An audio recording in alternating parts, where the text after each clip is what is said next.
harus banyak lukis untuk gender, jadi saya membahas Indonesia kan, tapi saya akan menarasikan dalam bahasa Indonesia.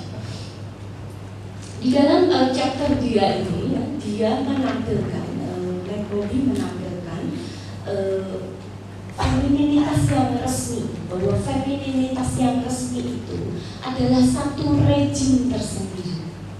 Ya, femininitas yang resmi itu adalah satu rejim tersendiri. Misalnya kalau teman-teman lihat Beyoncé Lemonade atau teman-teman lihat Carrie Bradshaw, ya itu kan sebuah tampilan, itu adalah femininitas yang resmi, ada di layar. Dan kemudian ketika kita melihat layar, ya, seperti kata Deleuze, ya, dan Guattari, bahwa sesuatu yang schizophrenia itu adalah bahwa liur kita, lendir kita, hasrat kita, mimpi kita bahkan didikte oleh kapitalisme. Benar atau tidak? Nanti ditanya di rumah ya sambil berkaca. Itu saya kasih jawaban sekarang. Nah, di situ Angela menulis bahwa konsumerisme yang bawah adalah salah satu penanda yang bisa menceraikan ya, diri, tubuh, ya, di dalam budaya modern. Jadi konsumerisme itu bisa membantu setiap individu untuk mendefinisikan diri dan statusnya, tetapi ia juga sebagai penanda yang menceraikan antara diri dia, ya, dan apa yang ada di lingkungan. Ini dalam chapter ini, ya. Kemudian buku berikutnya di tahun 91, dia meneliti masalah Jackie dan Justin. Ya, feminism and youth culture, lagi-lagi dia berfokus pada youth, ya. Dan kita juga semua tahu bahwa Robbie berkawan dekat sekali, ya, dengan Stuart Hall, dengan Butler, dengan Hogarth, dengan Nicholson, ya, dari Birmingham School. Dia menuju beberapa kata kunci penting, yaitu life experience, ya, kemudian popular culture dan subculture. Kita lihat di situ proposal dia sama dengan buku dia yang terakhir, ya, di Creative. Seni bisa membantu remaja atau pemuda-pemudi.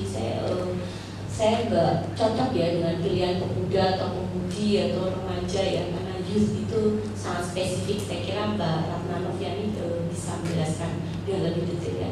Can give a young girl a legitimate reason to reject the normative femininity tadi, ya. Jadi official femininity yang ada di layar gadget kita itu bisa ditolak dengan yang disebut sebagai seni.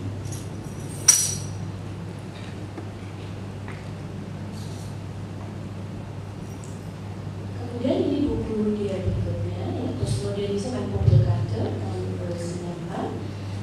Dia memakai body light, ya, sering.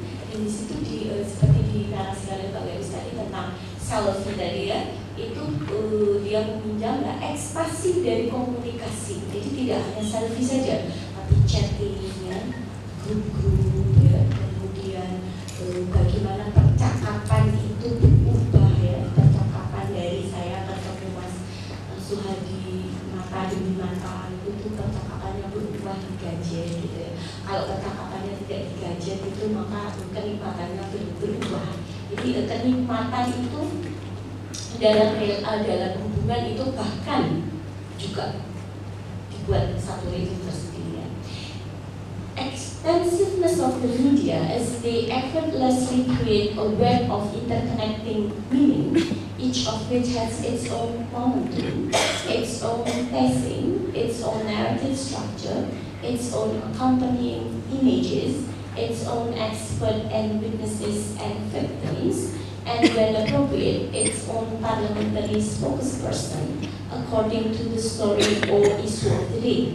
Jadi itu adalah nikmatnya komunikasi.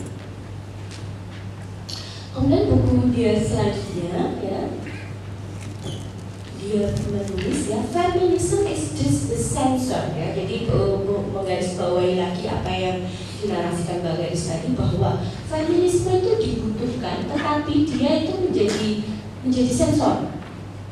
Oh dia bahagia, dia sendiri gini, tiba-tiba lagunya all by myself gitu ya. Jadi di situ Robin menyayangkan bagaimana, kenapa kok perempuan yang dinarasikan itu atau remaja yang dinarasikan itu remaja yang lemah, ya, misalnya remaja yang berdandan ala A, ala B, gitu. Kenapa yang enggak seperti ini? Gitu. Kenapa enggak remaja yang memilih identitasnya sendiri? Bahkan remaja yang ditampilkan itu adalah remaja yang lebih tertarik pada kalorinya daripada politiknya. Dia lebih tertarik pada mencari suami ideal daripada dia mendirikan kedua kaki dia sendiri untuk pengetahuan dan karir dia sendiri. Banyak sekali menemukan mahasiswa yang baru saya itu gak suka tubuh saya. Saya kira itu banyak sekali, saya mendengar seperti itu.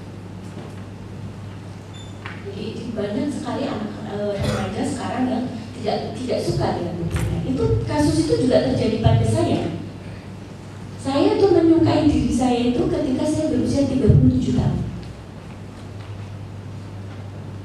Itu kan satu jeda yang terlalu panjang ya, karena kalau kasus ini dikaitkan dengan tertutup Mbak Gadis dan Mas Suhadi tadi perintah, karena ini ada narasi agama juga.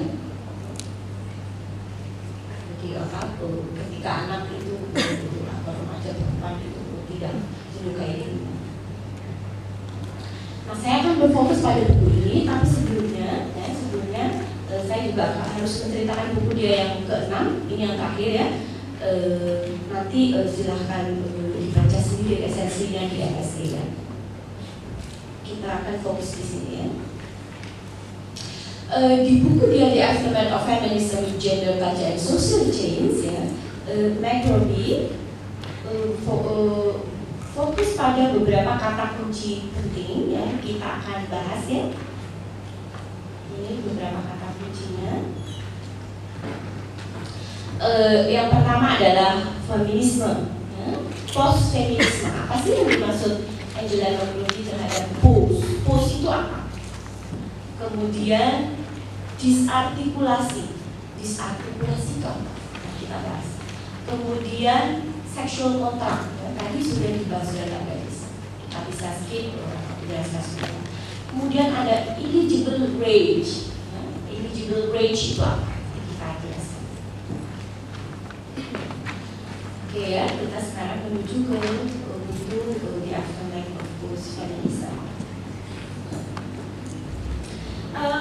Angela membuka tulisannya dengan bertanya.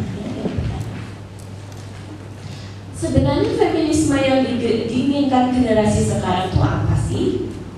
Belum tahu feminisme, belum tahu tentang gerakan perempuan, sudah tiba-tiba Raula Gunani. Itu sudah nggak kontekstual. Kayaknya kita udah nggak butuh ya Bu ya, kita pakai gender aja ya. Jadi 2 tahun yang lalu saya bertemu dengan Profesor Sylvia Tiwan. Dia bercerita 3 jam itu hanya menceritakan sedihnya dia. Kajian wanita diubah menjadi kajian gender. Itu saya mendengarkan benar. Dan itu bertemu jodohnya dengan Robin. Bagaimana dia menceritakan persoalan feminisme atau kajian wanita ini aja belum selesai. Kalau kita mau bilang sukses itu terlalu prematur, kok diganti gender? Kesuksesannya mana? Jadi misalnya